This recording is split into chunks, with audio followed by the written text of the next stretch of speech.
Louvado seja nosso Senhor Jesus Cristo, honra e força.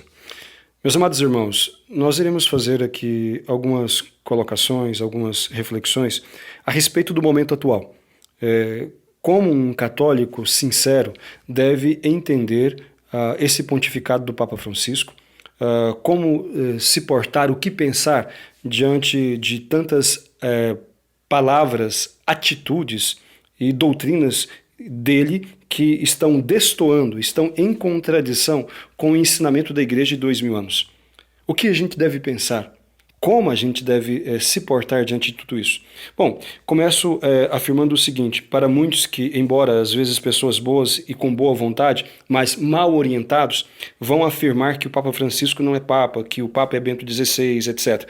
Eu começo dizendo para aquelas pessoas todas que têm esse tipo de pensamento que esse pensamento é errado, é equivocado. O Papa Francisco é Papa, foi eleito legitimamente, né? O Papa Bento XVI, ele renunciou ao pontificado por própria vontade. E aí as pessoas vão dizer, mas ele foi pressionado. Pressionado todos os papas foram, todos os papas anteriores também foram pressionados, mas eles tinham a opção de aceitar esta proposta de renúncia ou não. João Paulo II foi pressionado, muito pressionado, por vários cardeais, por várias outras autoridades, várias outras pessoas que também o aconselharam, insistiram com ele que renunciasse. Entretanto, todos nós sabemos da história, que é bastante recente, enfim, ele ficou até o fim. Ficou até o fim, e mesmo ali doente, todo acabado, enfim, foi até o fim. Ele fez a opção de continuar. O Papa Bento XVI, né, ele fez a opção de não continuar. E aqui faço aqui o meu parênteses, é a minha avaliação pessoal, que na verdade não é só minha, mas também de muitas outras pessoas muito mais eminentes, muito mais santas e mais sábias do que eu. Vários cardeais e bispos que de boa doutrina, que também tem o mesmo entendimento, que o Papa Bento XVI, ele, depois de 8 anos de pontificado, ele renuncia o seu pontificado, renuncia o governo da igreja, renuncia, portanto, ali a sua condição de líder máximo da igreja aqui, neste mundo, por humildade, pensando que aquela era a melhor atitude. Ele não foi covarde, e nem estava fugindo de alguma coisa ou querendo salvar a sua pele de alguma coisa, nada disto. Ele mesmo disse, isto são palavras dele, né? Ele mesmo disse que ele é um estudioso e que ele não é exatamente um administrador, embora tenha aceitado, né, ali porque os cardeais votaram nele, tenha aceitado aquela missão de governar a igreja. Mas, de fato, houve muito boicote, houve muita coisa, etc. E chegou um determinado momento do seu pontificado que ele avaliou a situação e achou que seria melhor que ele renunciasse e deixasse que alguém que soubesse melhor governar pudesse tomar o seu lugar. E assim ele fez, né? Ao meu ver, a avaliação dele foi bastante equivocada. Então, com boa vontade, movida por um propósito nobre, achando que estaria fazendo melhor para nós, para a igreja, mas infelizmente hoje estamos vendo as consequências. E antes que alguém diga, mas porque ele foi forçado, etc., pelo amor de Deus, as pessoas que falam isso parece que não têm noção do que estão dizendo, porque vejam bem, ele está vivo ainda. Tá? O Papa Bento XVI ainda está vivo e em várias ocasiões, dezenas de ocasiões, seja por escrito, seja de maneira oral, seja diante de poucas ou de muitas pessoas, ele reafirmou que a sua renúncia foi livre, ou seja, ele escolheu fazer isto, ele poderia ter ficado se quisesse. Entendeu? E, portanto, nós não podemos chamá-lo de mentiroso. Querer insistir nesta tese de que ele foi forçado a renunciar é chamar Bento XVI de mentiroso e dizer que ele está mancomunado com toda esta máfia que está aí buscando destruir a igreja. Nós não podemos acreditar nisso. O Papa Bento XVI é um homem santo, é um homem de profundo amor a Deus e à Santa Igreja, um homem de boa doutrina e de reta intenção, ainda que tenha tido muitos erros administrativos, infelizmente teve, né? Então, erros administrativos, mas ele é um homem de reta intenção, buscando fazer a vontade de Deus e buscando preservar a doutrina Sempre. A grande luta de Bento XVI foi pela integridade da doutrina e o esforço de recuperação da liturgia, especialmente da dignidade do Santíssimo Sacramento, diante do qual ele sempre se ajoelhava e ao qual ele procurou dar exemplo de celebração digna, de forma que os bispos e os padres pudessem nele se espelhar para poder recuperar, assim, a atitude de dignidade, respeito e adoração a Jesus sacramentado. Bom, dito isto, vamos ir em frente, só para dizer, nós não podemos aceitar esta ideia, né, de que o Papa Bento XVI esteja mentindo. Se ele mesmo, né, livremente quis renunciar, quem somos nós para dizer que ele está mentindo? Isto é coisa da consciência dele e, portanto, se ele livremente fez isto, pronto, temos que respeitar, embora nós podemos dizer não foi o melhor. Eu também acho que não foi, mas, enfim, ele escolheu fazer isto. Não por covardia, não por medo, nem por egoísmo, mas por entender, ao meu ver, equivocadamente, que seria o melhor para a Igreja. Ponto final. Dito isto, vem a questão. Bom, então se o Papa Francisco é o Papa legítimo, né?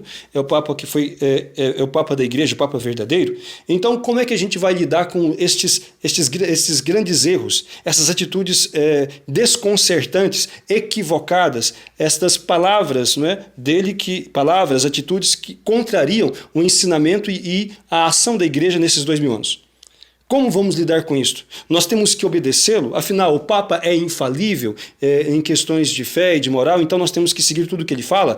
Como nós devemos lidar com essa situação? E aí nós vamos ver a atitude de católicos, pessoas sinceras, né? Os católicos sinceros ficam realmente embaralhados, ficam assim perplexos, ficam confusos e sem saber o que pensar e como agir. Bom, antes de tudo, nós teremos mais tranquilidade, né? Tranquilidade que embora não vai diminuir a angústia do nosso coração diante de tudo que está acontecendo, mas pelo menos em nossa consciência, em relação à nossa atitude, teremos mais tranquilidade se entendermos melhor a doutrina da Igreja acerca da infalibilidade e acerca da atitude que um fiel deve ter diante das autoridades, seja ela padre, bispo ou mesmo papa. Bom, antes de tudo, a infalibilidade do sumo pontífice, ou seja, do Papa, refere-se à doutrina de fé e doutrina moral. Quando esta é pronunciada ex cátedra, com o objetivo de obrigar toda a Igreja. Ou seja, quando o Papa proclama um dogma de fé, não é? E um dogma, fazer aqui um parênteses, não é uma coisa que o Papa inventa de uma hora para outra. Um dogma de fé é proclamado em relação a uma doutrina que foi crida desde o início da Igreja, por todos e em todos os lugares. Isto é um dogma de fé. E o Papa apenas está ratificando, confirmando aquilo que a Igreja sempre acreditou. Por exemplo, quando o Papa proclamou o dogma da Imaculada Conceição de Maria, não é? Aquilo não foi inventada, essa doutrina não foi inventada pelo Papa Pio IX em 1854, de maneira alguma. Era algo que era crido por toda a Igreja, em todos os lugares e desde o início. Embora houvessem vozes divergentes, não é? Em relação a isso, sempre houve. Mas uma vez que a Igreja proclama dogma, aí não pode haver mais divergência. Entende? Mas não é algo que foi inventado agora. Só fechando o parênteses. Portanto, só obriga em consciência um dogma de fé, certo? Ou uma doutrina moral proclamada ex cátedra com o objetivo de obrigar a toda a Igreja. Por exemplo, doutrina moral, que está inclusive na Sagrada Escritura. A pessoa que se casa validamente na Igreja, se ela se separa do seu cônjuge, ou seja, se separa da sua esposa, do seu esposo, e junta-se a outra pessoa para viver uma vida sexual, numa segunda união, segunda ou terceira, ou como quer que seja, ela está vivendo em adultério. Jesus é quem diz que quem deixa a sua mulher e junta-se a outra, comete adultério. Quem deixa o seu marido, junta-se a outro, comete adultério. Então, isso não tem nenhum papa no mundo. Não há nem padre, nem bispo, nem papa que possa mudar. Porque isso é doutrina moral estabelecida pelo nosso Senhor Jesus Cristo e ensinada sempre pela Igreja. E ponto final. Certo? Então, uma vez que o Papa não se pronuncia desta forma, né, proclamando um dogma de fé ou uma doutrina moral com ex cátedra, ou seja, com o objetivo de obrigar toda a Igreja, com a autoridade de obrigar toda a Igreja, uma vez que esse ensinamento não tem essa categoria, ele não obriga em consciência. E nem o Papa Bento XVI, nem o Papa João Paulo II, nem o Papa Paulo VI, nem João Paulo I, nem o Papa João XXIII, etc. Os últimos papas, todos eles, de João XXIII para cá, nenhum deles proclamou um dogma de fé. Nenhum deles fez um pronunciamento ex cátedra com o objetivo de obrigar. Na verdade, o que eles fizeram foi sempre reafirmar a doutrina da igreja diante dos novos desafios, apresentá-la de uma maneira sempre, vamos dizer assim, sempre atualizada. Atualizada não significa modificada, mas apenas respondendo aos novos questionamentos, ou numa linguagem, vamos dizer assim, que o homem de hoje possa entender. Simplesmente isto. Mas a doutrina não muda. Porque o próprio Cristo disse, o céu e a terra passarão, mas as minhas palavras não passarão. Pronto. Esclarecido isto, fica então ficam bem orientados os católicos de que aqui cai por terra a questão da obediência ao Papa Francisco em relação a qualquer palavra, atitude ou doutrina que ele tenha que não esteja de acordo com a igreja. Não obriga em obediência. Assim como não obriga a obedecer um padre ou um bispo, entende? Se eles ensinarem algo errado. Não é porque é padre, não é porque é bispo, não é porque é papa ou cardeal ou alguma autoridade dentro da igreja que tudo o que se diz é certo e que tudo o que se diz torna-se obrigatório para que os seus subordinados sigam, de maneira alguma. Devemos respeitar, amar e respeitar as autoridades, porque como diz o próprio São Paulo, toda autoridade vem de Deus. Mas a autoridade é dada por Deus para que se possa fazer a vontade de Deus. E a vontade de Deus, claramente, é aquela que é contida na Sagrada Escritura, conforme a igreja interpreta e, assim, transmitiu a todas as gerações de fiéis até hoje. Se alguma autoridade da igreja ensina diferente daquilo que a igreja manda, então esta autoridade, naquele ponto específico, onde está destoando, onde está se desviando da igreja, naquele ponto não pode e nem deve ser seguida. Enfim, olhando agora para algumas atitudes, ideias e ensinamentos do Papa Francisco, para nós entendermos no que nós não estamos obrigados a obedecer, por exemplo, ou a seguir, ou a concordar. Por exemplo, vamos começar aqui por uma coisa que ficou bastante clara e bem documentada. O Papa Francisco, ele é da ideia de que a Eucaristia pode ser dada a pessoas que vivem em adultério, em segunda união. Não é? Então, isto foi prática dele quando ele, antes de ser Papa, em Buenos Aires. Né? E depois, no documento Amoris Laetitia, a forma como ele escreveu, de maneira ambígua, deu a entender que os bispos, os padres, as conferências episcopais poderiam então dar a comunhão a pessoas que vivem em adultério, ou seja, em segunda união ou simplesmente juntas. Tanto que várias conferências episcopais, em suas orientações pastorais, adotaram esta prática com base no documento escrito por Francisco Amoris Laetitia. Portanto, em Buenos Aires, por exemplo, assim foi oficializada a comunhão para pessoas que vivem assim, com base nesse documento. Então, na Alemanha, igual. Nas Filipinas, igual. Na Ilha de Malta, igual. Agora, por exemplo, há pouco tempo, na Diocese de Fátima, onde Nossa Senhora apareceu, eu li o documento onde o bispo, então, o bispo de Fátima, está, então, legitimando, está autorizando a comunhão para pessoas que vivem em adultério, em segunda união. Portanto, com base no quê? No ensinamento do Papa Francisco. Certo? Nós temos que concordar com isso? Absolutamente que não. Não apenas não podemos concordar, como temos que nos opor. Porque não se pode contrariar a palavra de nosso Senhor. O Papa não tem autoridade para passar por cima da palavra de Deus. O Papa ele é guardião da palavra de Deus, ele deve ensinar conforme o ensinamento de nosso Senhor Jesus Cristo, conforme a igreja sempre ensinou. Ele não tem autoridade de atropelar o evangelho de nosso Senhor Jesus Cristo, porque ele não é mais do que Deus. E isto é a razão. Se Jesus disse que quem deixa sua mulher e vai viver com outra comete adultério, quem é que é um padre, quem é que é um bispo, quem é que é o Papa para poder dizer o contrário? Não tem essa autoridade. Porque ele não é Deus. E ponto. Portanto, não é possível concordar com esta atitude, com esta ideia. Aí está um ponto. Outra ideia, também em relação à questão moral. Quando ele fala, numa entrevista a Eugênio Scafari, que é um repórter, um jornalista, melhor falando, ateu, fundador deste jornal La Repubblica, na Itália, quando ele fala e repete, isso foi publicado e não foi desmentido em nenhum momento, que cada pessoa tem a sua ideia de bem e de mal. E que, portanto, as pessoas elas ajudariam o mundo a ser melhor vivendo a ideia de bem que elas têm.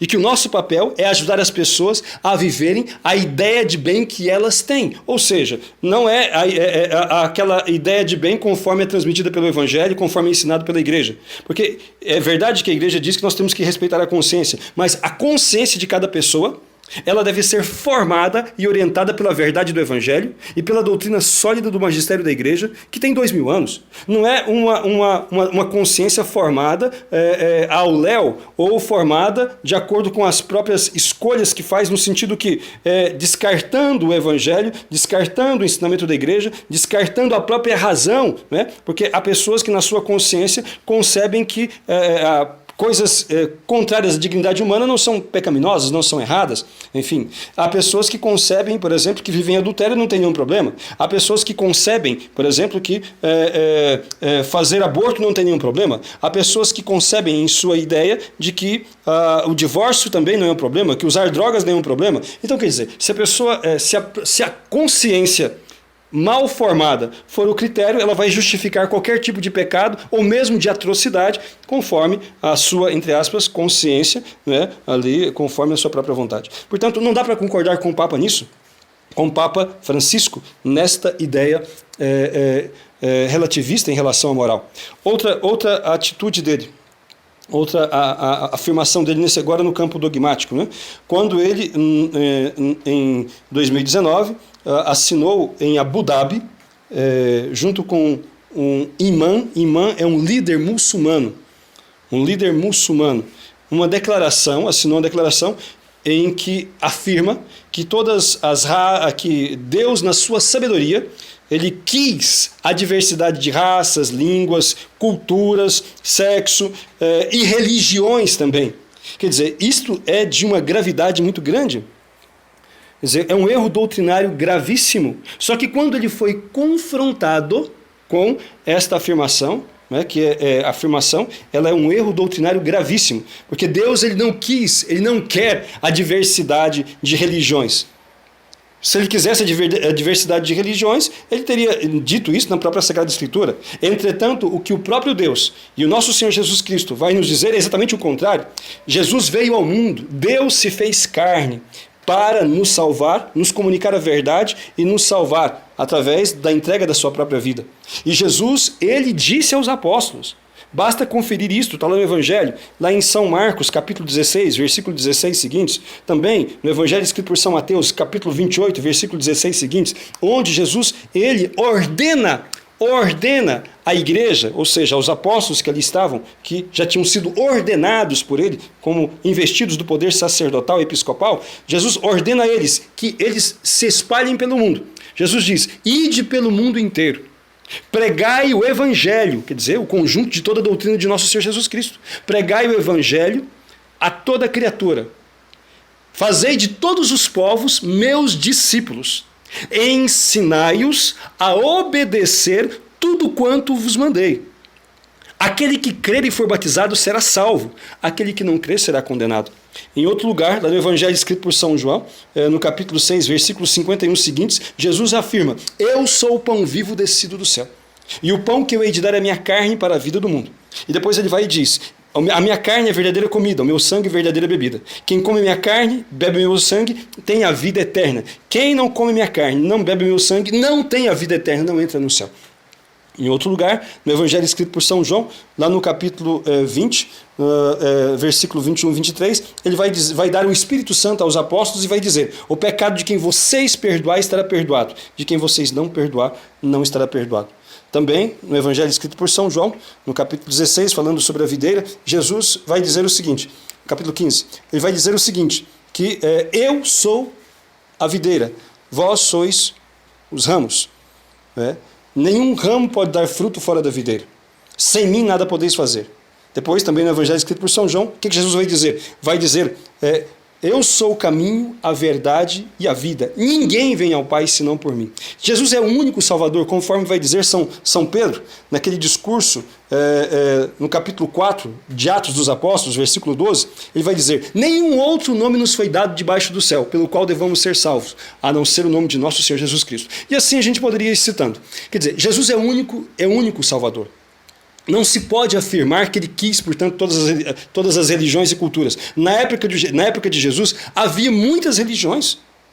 Havia hinduísmo, havia budismo, havia shintoísmo, havia as religiões anímicas e assim por diante. Havia muitas religiões, inclusive o judaísmo e outras assim.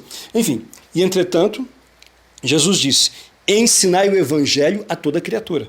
Ensinai a obedecer tudo quanto vos mandei. E ele mandou batizar, ele mandou confessar, ele mandou comungar, ele mandou então a aceitarmos a maternidade espiritual de Nossa Senhora, ele mandou então a seguirmos, a obedecermos à igreja.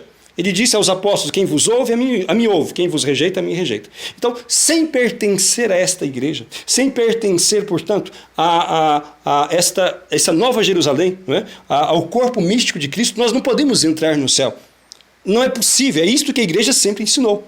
Portanto, o Papa vir agora assinar um documento que diz que Deus quis a diversidade de religiões, isto é um erro doutrinário muito grave. Isso é uma mentira. A palavra é esta, entende? É uma mentira. Não é verdadeira essa afirmação. Mas, quando ele foi confrontado com o erro grave dessa afirmação, ele saiu pela tangente. O bispo Dom Atanásio Schneider, que eu tive a graça de ser meu professor de patrologia, quando estudei no seminário.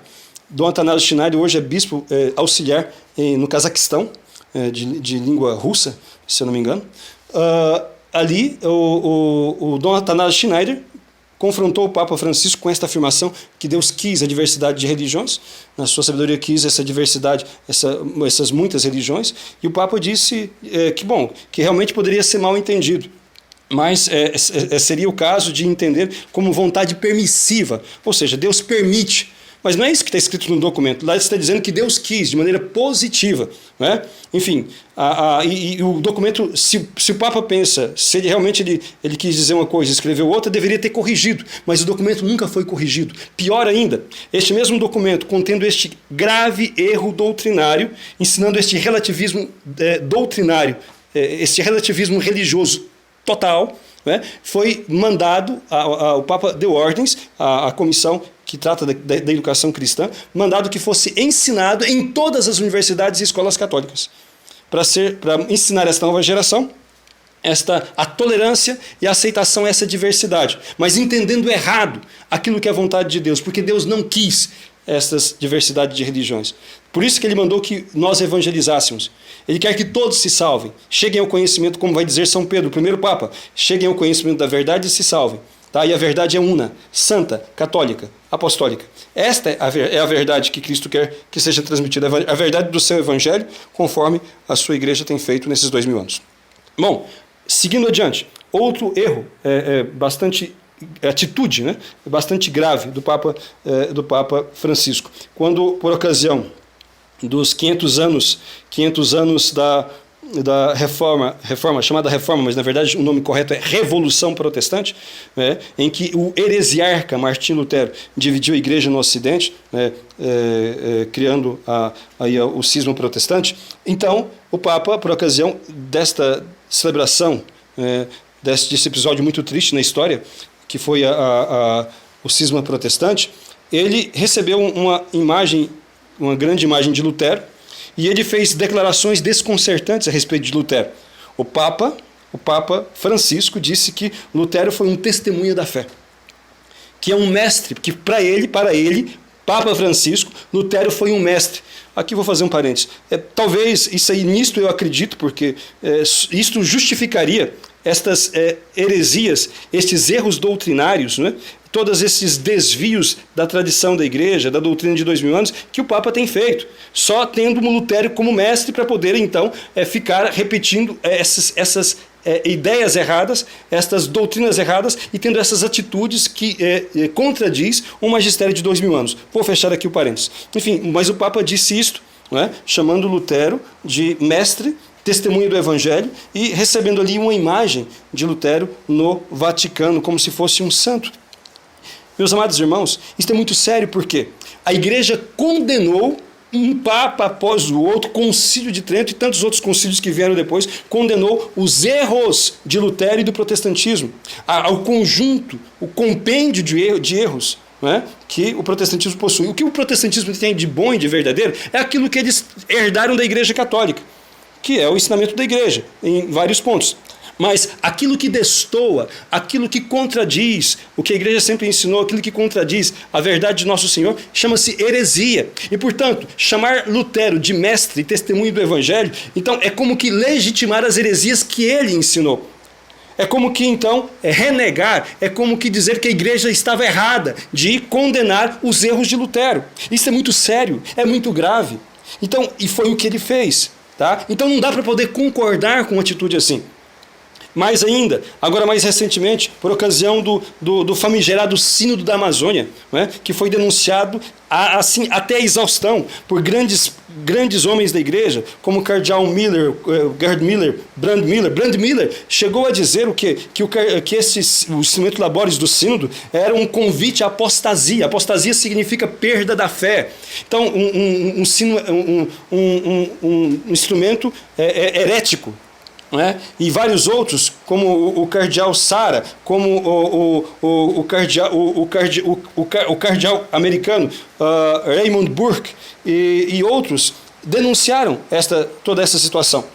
Como o arcebispo Carlo Maria Viganò, como também, enfim, no Brasil, o Dom Ascona, Dom Luiz Ascona, que é um bispo da Ilha do Marajó, um espanhol aposentado, e vários, o bispo também, Atanásio Schneider, enfim, vários homens de estatura, grandes intelectuais, ao mesmo tempo de profundo amor à igreja, denunciaram os erros do Sínodo da Amazônia. E, infelizmente, confirmando-se aquilo que antes do sínodo já tinha sido denunciado, o sínodo foi, sim, um espetáculo de apostasia, um espetáculo de negação da doutrina e do magistério da igreja.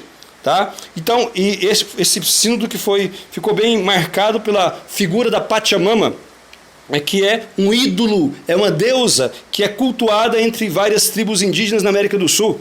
E o que acontece? Esta deusa pagã foi objeto de veneração, de culto por parte do Papa e de vários outros que estavam participando do Sínodo da Amazônia. Então, aquela atitude idolátrica. E o que vai dizer São Paulo? São Paulo vai dizer que os ídolos pagãos são demônios. Então, essa atitude do Papa é profundamente desconcertante, ainda que alguém pudesse tentar justificar assim, amenizar um pouco a situação, dizendo que a intenção do Papa não foi adorar a Pachamama, mas foi apenas como que tentar valorizar a cultura indígena, mas ainda que ele possa, no seu interior, ter tido esta intenção apenas de valorizar a cultura, o fez de uma maneira errada, de uma maneira muito equivocada, que induziu ao erro e a legitimação, ou mesmo induziu à própria idolatria, vários fiéis. Foi por isso que o cardeal Brand Miller, o cardeal Gerhard Miller chamou com todas as letras essa atitude de idolatria, ou seja, adorar, cultuar um outro Deus que não seja o Deus verdadeiro, uno e trino. Então não dá para concordar com isso. Não dá para ser católico e concordar com esse tipo de atitude. É isto que quero dizer. Então, infelizmente, ainda que a intenção possa ter sido boa, a intenção ninguém vai julgar, Deus é que sabe, mas a atitude foi profundamente errada, equivocada, inoportuna, uma atitude lamentável, não é? Que lança as pessoas em confusão e incentiva a idolatria e legitima todo esse paganismo que a igreja, nesses 2000 anos, está se esforçando aí por superar, por mandato de Nosso Senhor, que disse para levar a obediência da fé, levar então a luz da fé todas as nações, todas as culturas. Esse foi o mandato de Jesus e ninguém pode querer neutralizá-lo. Outra ideia equivocada do Papa. Outro erro, assim, gravíssimo também, que parece que ficou um pouco despercebido por muitos. O Papa, desde o início do seu pontificado, porque ele é relativista, ou seja, ele não acredita em uma verdade fixa. Tanto que, é interessante, aqui vou fazer um parênteses para comentar aquele filme Dois Papas, né? Do qual já fiz um comentário, está aí no YouTube, quem quiser ver. Então, o Papa, naquele filme Dois Papas, não sei se aquele diálogo foi daquela forma, mas a ideia, pelo menos, a ideia sim, ela é legítima, porque ele pensa daquela forma. O Papa vai dizer que Deus muda, Deus está sempre em mudança. Né? Então, enquanto Bento XVI defendia a doutrina, a verdade que não muda, ele, o cardeal Jorge Jorge Bergoglio estava defendendo uma doutrina relativista e mutável, ou seja, que conforme a circunstância vai mudando para se adaptar ao mundo. E o Bento XVI ensinando que a verdade ela é una e ela é imutável. Então, e que de fato a verdade é dessa forma, a verdade católica, que é a verdade do Evangelho, conforme o próprio Nosso Senhor disse, o céu e a terra passarão, mas as palavras dele não passam. Então a verdade não muda, ela é una, ela é permanente, ela é perpétua, ela é eterna, não muda. Mas por ele ser relativista, ou seja, achar que não existe uma verdade que vale sempre e para todos, em todos os lugares, o Papa Francisco, por ser relativista, doutrinariamente, moralmente, né? Então liturgicamente relativista, completamente relativista, então ele desde o início do pontificado dele, ele tem repetido uma ideia que é nociva, que é destrutiva, que é bombástica em relação à missão da própria igreja, que é a conversão de todos os povos a Jesus Cristo na única igreja que ele deixou. O mandato de Jesus, repito, é este: ide ao mundo todo. Trazei a obediência da fé, ou seja, ele diz, ensinai, evangelizai todas as nações. Ensinai-as a obedecer tudo o que eu mandei. E o Papa Francisco tem dito, desde o início do seu pontificado, várias vezes repetiu isso, em várias ocasiões, publicamente, para vários, isso está na internet, pode se pesquisar. O Papa dizendo que nós não devemos trabalhar para converter outras pessoas que não são católicas. Ele chamou essa atitude de conversão, da conversão de outros que não são católicos, de proselitismo. Quer dizer, ele está pesando na consciência de quem é católico, o peso de uma culpa se acaso tentar converter outros para a nossa religião, obedecendo o mandato de nosso Senhor Jesus Cristo. Então, se algum católico, se algum padre missionário, alguma irmã religiosa, um missionário, um leigo, é convencido de que Jesus é a salvação e cheio do zelo, do amor para o próximo, quiser então ajudar o próximo a compreender que Jesus é o único Deus e Salvador e que é preciso então aderir a Ele, aceitá-lo na fé e se esforçar de viver conforme os seus mandamentos, o Papa chama essa atitude de proselitismo. E ele disse isso na Tailândia aos líderes budistas, que está proibido aos católicos, isso foi publicado por órgãos oficiais depois do próprio Vaticano e outros jornais também, que está proibido os católicos fazerem proselitismo. Está proibido na igreja fazer proselitismo. Aos jovens reunidos nos Estados Unidos no ano passado, a mesma coisa, ele disse isso. Vocês não têm que tentar convencer ninguém. Vocês não devem fazer proselitismo. Quer dizer, ele quer esta coexistência da igreja junto com todas as outras religiões, sem incomodar nenhuma. Tudo gira em torno disso, na verdade, de impor, em certo sentido, impor esta ideia relativista, de que todas as religiões são boas e que, portanto, nós não precisamos nos preocupar de levar as pessoas a serem católicas, a serem cristãs, a receberem Jesus Cristo. Esta é a ideia que está por trás de tudo. E esta é uma ideia condenada pela igreja. O nome disso é relativismo, ou também podemos chamar indiferentismo religioso. Então, o Papa Leão XII, por exemplo, fala a respeito disso, e existem documentos vários, específicos, falando a respeito desse assunto, dizendo que nós temos o dever, enquanto cristãos, porque assim o manda nosso Senhor, assim o manda a Santa Igreja, de levar a todos os povos, não de impor, mas de levar a todos os povos o Evangelho que salva, ajudá-los a conhecer a nosso Senhor Jesus Cristo. Buda não salva, Confúcio não salva, Maomé não salva, as Pachamamas da vida não salvam, os deuses pagãos das diversas religiões não salvam. Quem salva é somente nosso Senhor Jesus Cristo. É isto que São Pedro fala no seu discurso ao povo, no capítulo 4, versículo 12, dos Atos dos Apóstolos. Nenhum outro nome nos foi dado debaixo do céu pelo qual devamos ser salvos, a não ser o nome de nosso Senhor Jesus Cristo. Portanto, Jesus mesmo disse: eu sou o caminho, a verdade e a vida. Ninguém vem ao Pai senão por mim. Então não se pode negar isto. E, entretanto, o Papa Francisco, em várias ocasiões, ele chamou este esforço de converter a outros de proselitismo. Então, por quê? Nós não devemos levar a converter a outros. Por quê? Porque ele acredita que todas as religiões são boas. Por isso fez essa declaração em Abu Dhabi, onde dizia que a pluralidade, a diversidade de religiões foi querida por Deus. É evidente que uma coisa, portanto, é coerente com a outra. Então, se todas as religiões são queridas por Deus, para que evangelizar? Só que quando você tem essa ideia, você entra em contradição com o Evangelho de nosso Senhor Jesus Cristo.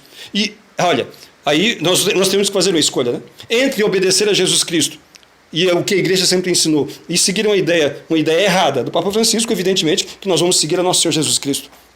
Certo? Então, são atitudes assim. Há várias outras ainda. Quando o Papa, por exemplo, há poucos meses atrás também, ele disse, né, no ano passado, que nós devemos obedecer à ONU.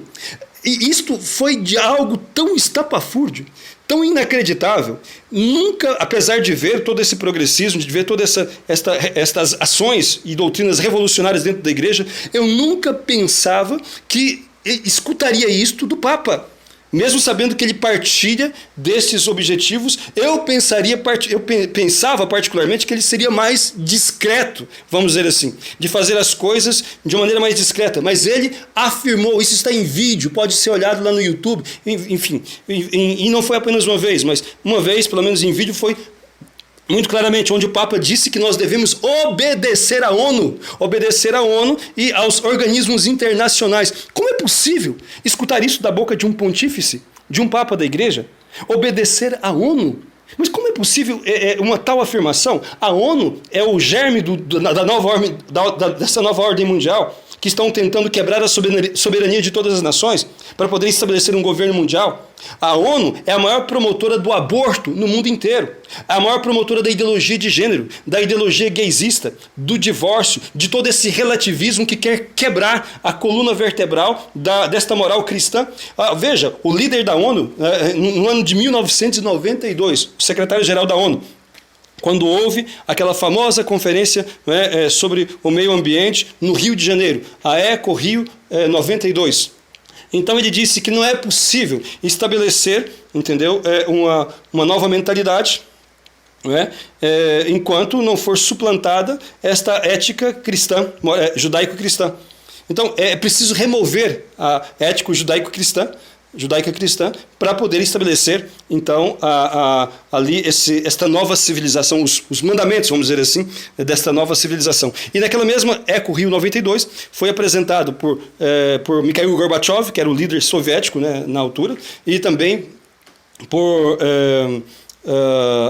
Leonardo Boff, esse famoso padre comunista que abandonou a igreja, e, enfim, por vários outros líderes globalistas, esses que trabalham pela nova ordem mundial, foi apresentado a carta chamada Carta da Terra. O próprio Mikhail Gorbachev disse, isso está escrito, é declarado, não é teoria da conspiração, é justamente execução de uma prática, vamos dizer assim.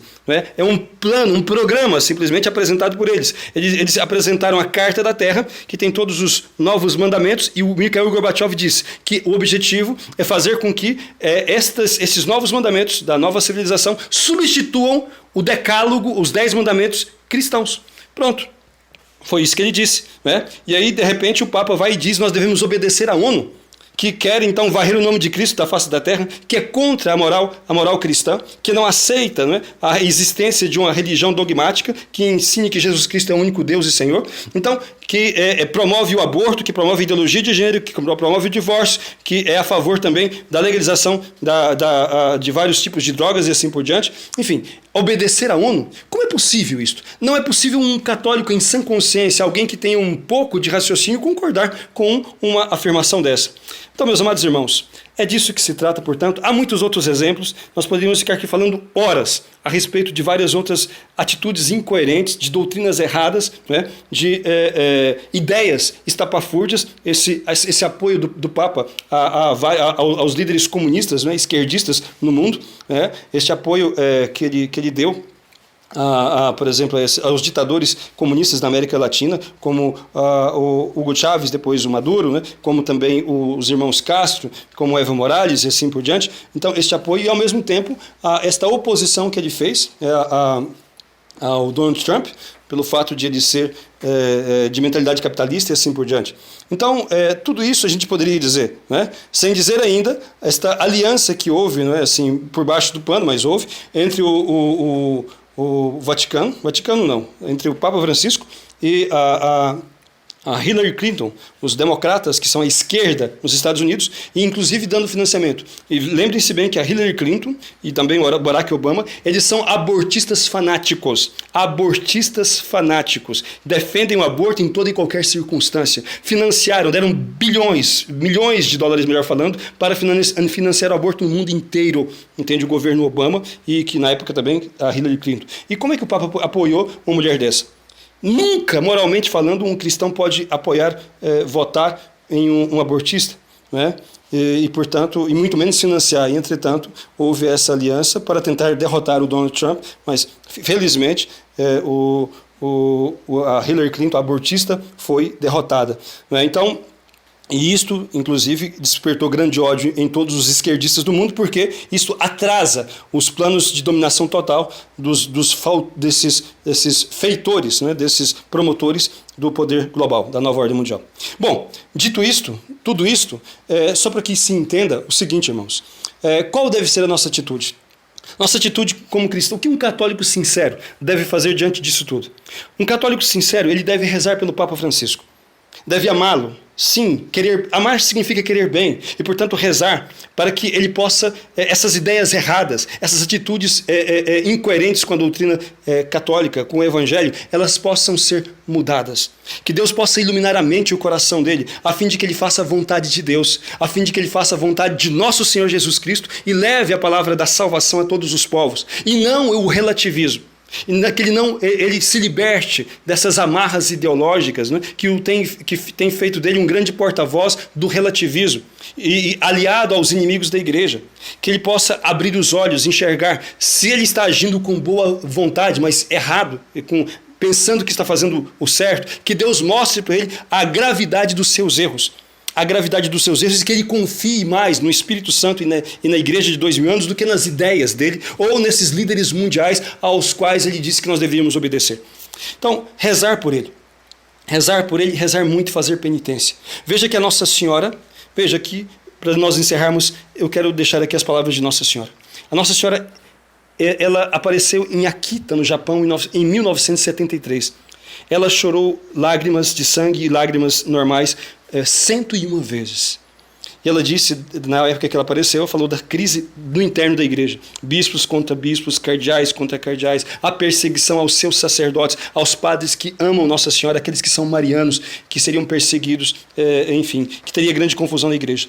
E agora, depois de 46 anos, ela apareceu no ano passado novamente a vidente.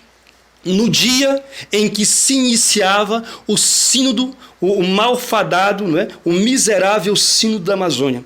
Este condutor de heresia, como disse o Brand Miller, para dentro da igreja. Este veículo de perversão das ideias, não é? Dentro da igreja. No dia em que começou, 6 de outubro, Nossa Senhora apareceu.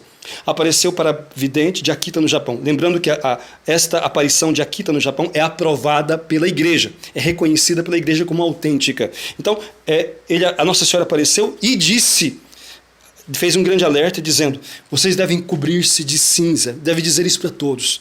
Cobrir-se de cinza significa, vocês devem fazer penitência. Cinza é sinal de penitência. E disse, devem rezar o rosário penitente. O que é um rosário penitente? Rezem de joelhos, se pode. O rosário penitente, todos os dias.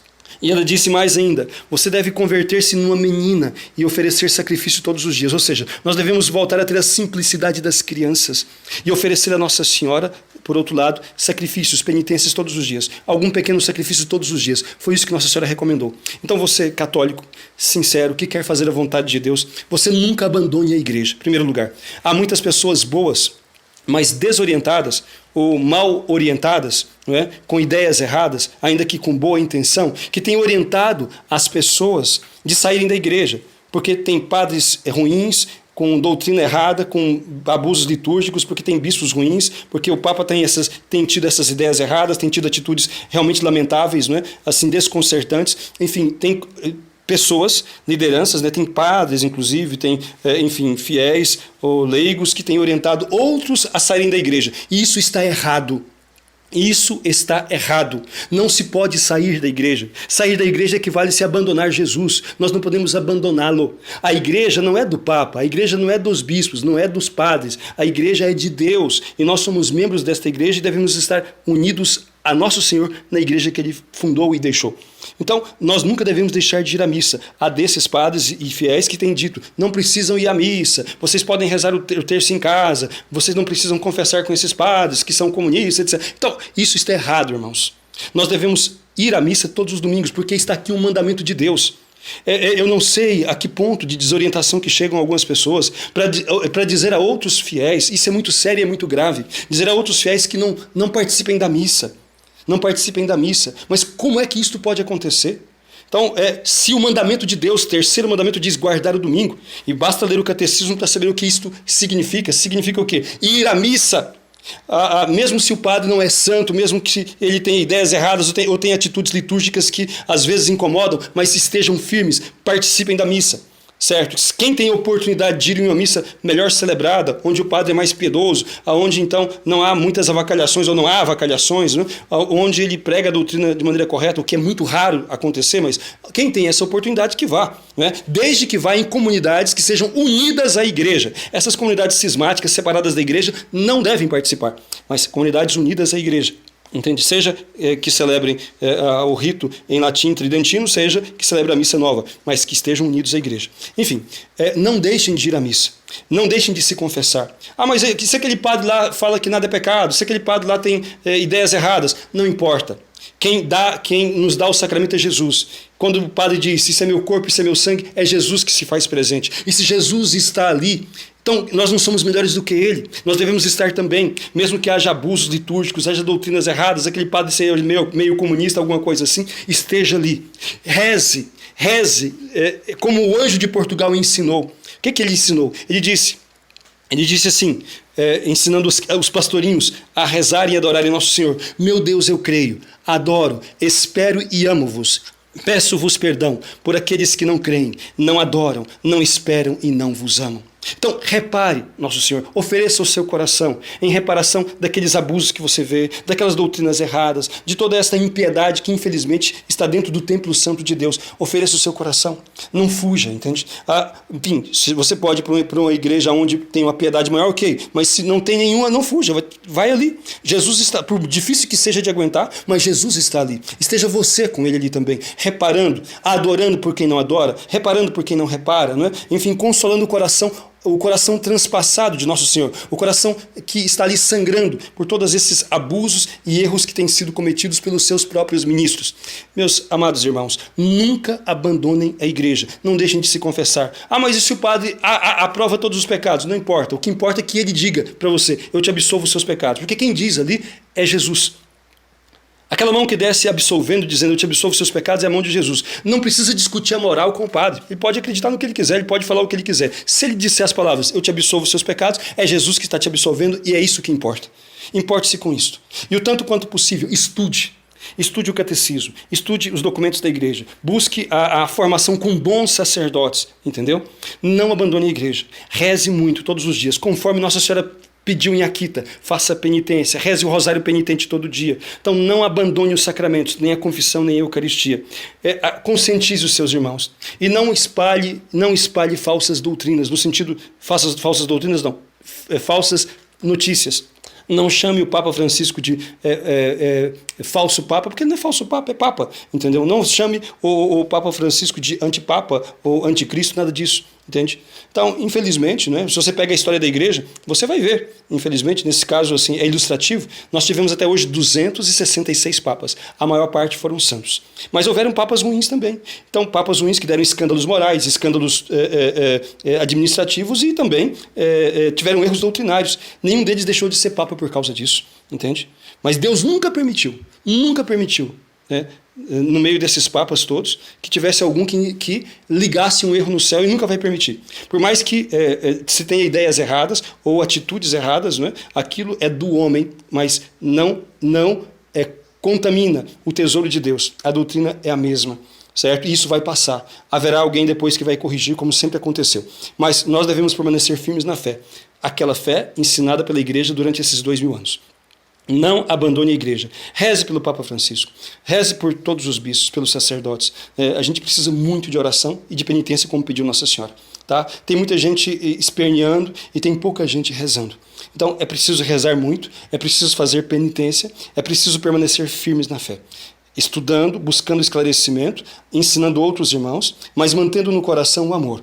Mantendo no coração a atitude de misericórdia, ao mesmo tempo que aquela atitude de fortaleza que condena o erro, mas que ama as pessoas, que condena as atitudes erradas do Papa, a doutrina errada que muitas vezes, infelizmente, nas quais ele tem caído, as atitudes que são incoerentes com o Evangelho, mas que o amam e por isso mesmo rezam pela conversão dele, rezam para que ele possa fazer aquilo que é a missão dele, confirmar os irmãos na fé, e não no erro, como tem acontecido em várias ocasiões durante esse pontificado. Meus amados irmãos, é isto. Esta ficou muito longo, mas, enfim, é um assunto bastante complexo e que merecia e merece ser tratado com um pouco mais de tempo. Então, aqui foi apenas um resumo, na verdade. Poderemos desdobrar depois isso em outros áudios, mas, em maneira geral, era para dizer isso a vocês, né? Como um católico sincero deve compreender e deve se portar diante de toda essa confusão que tem sido causada durante esse pontificado do Papa Francisco por causa das atitudes dele, de determinadas ideias e determinados comportamentos que ele tem tido. Então, rezar por ele, nunca abandonar a igreja, fazer bastante penitência, como Nossa Senhora pediu, e ficarmos firmes na fé, buscando o conhecimento da doutrina e buscando, assim, manter a nossa esperança, o nosso coração em Deus, porque tudo isso vai passar. Deus é mais. O céu e a terra passarão, as palavras de Cristo não passarão. E a promessa de Jesus permanece. As portas do inferno não vão prevalecer. Por mais que pareça que está tudo dominado, mas chegará o momento em que Deus purificará a sua igreja. Então fiquem firmes na fé. Fiquemos firmes na fé, unidos a Deus e nunca abandonem a igreja. Louvado seja nosso Senhor Jesus Cristo.